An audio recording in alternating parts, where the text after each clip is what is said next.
जगमग करती एक ज्योति परम धाम से आई। धरती पर आकर उसने,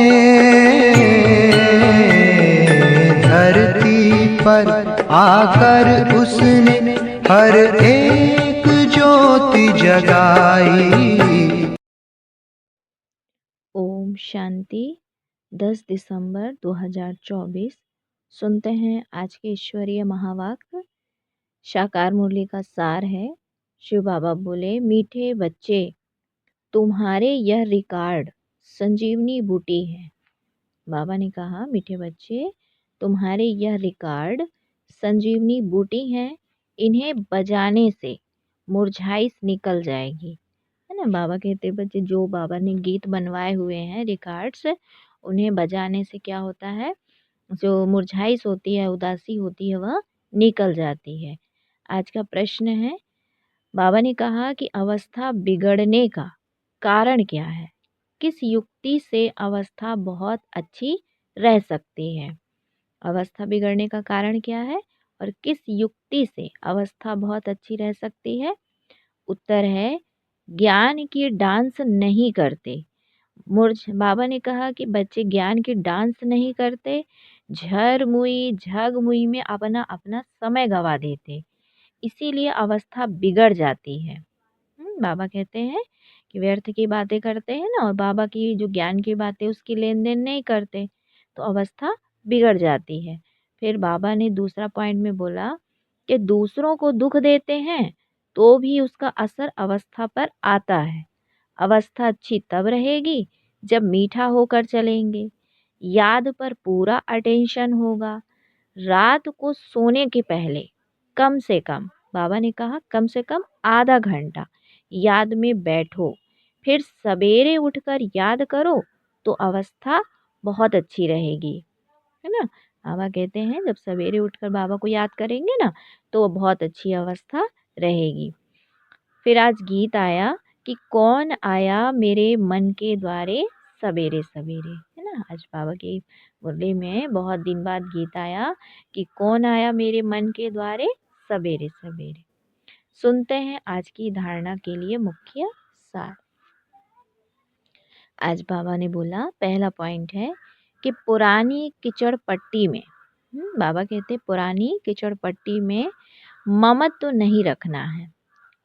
बाप के डायरेक्शन पर, बाबा कहते बाप के डायरेक्शन पर चलकर अपना ममत्व मिटाना है।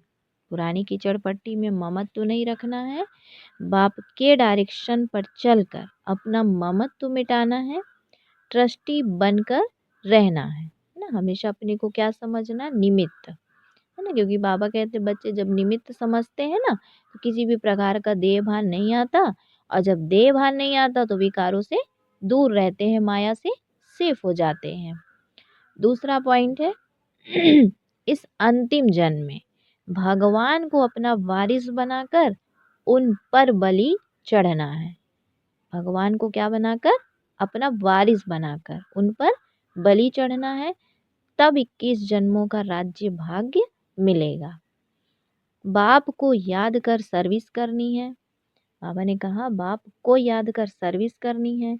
नशे में रहना है, रजिस्टर कभी खराब ना हो, यह ध्यान देना है। रजिस्टर कभी खराब ना हो, यह ध्यान देना है। अच्छा, सुनते हैं आज की बाबा की मुरली का वरदान। क्या वरदान दिया आज बाबा ने? प्रत्यक्ष फल द्वारा। क्या बोला बाबा ने? प्रत्यक्ष फल द्वारा अतीन्द्रिय सुख की अनुभूति करने वाले, बाबा ने कहा अतीन्द्रिय सुख की अनुभूति करने वाले निस्वार्थ सेवाधारी भव।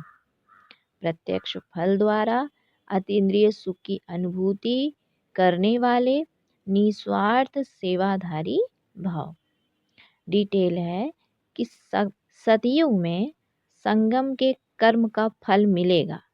सतयुग में संगम के कर्म का फल मिलेगा, लेकिन यहाँ बाप का बनने से प्रत्यक्ष फल वर्षे के रूप में मिलता है। सेवा की और सेवा करने के साथ साथ क्या प्रत्यक्ष फल मिलता है? खुशी मिली। जो याद में रहकर निस्वार्थ भाव से सेवा करते हैं, जो याद में रहकर निस्वार्थ भाव से सेवा करते हैं, उन्हें सेवा का फल, प्रत्यक्ष फल अवश्य मिलता है। क्या मिलता है? खुशी। तो प्रत्यक्ष फल ही ताजा फल है जो एवर हेल्दी बना देता है। बाबा ने कहा कि प्रत्यक्ष फल ही ताजा फल है जो एवर हेल्दी बना देता है।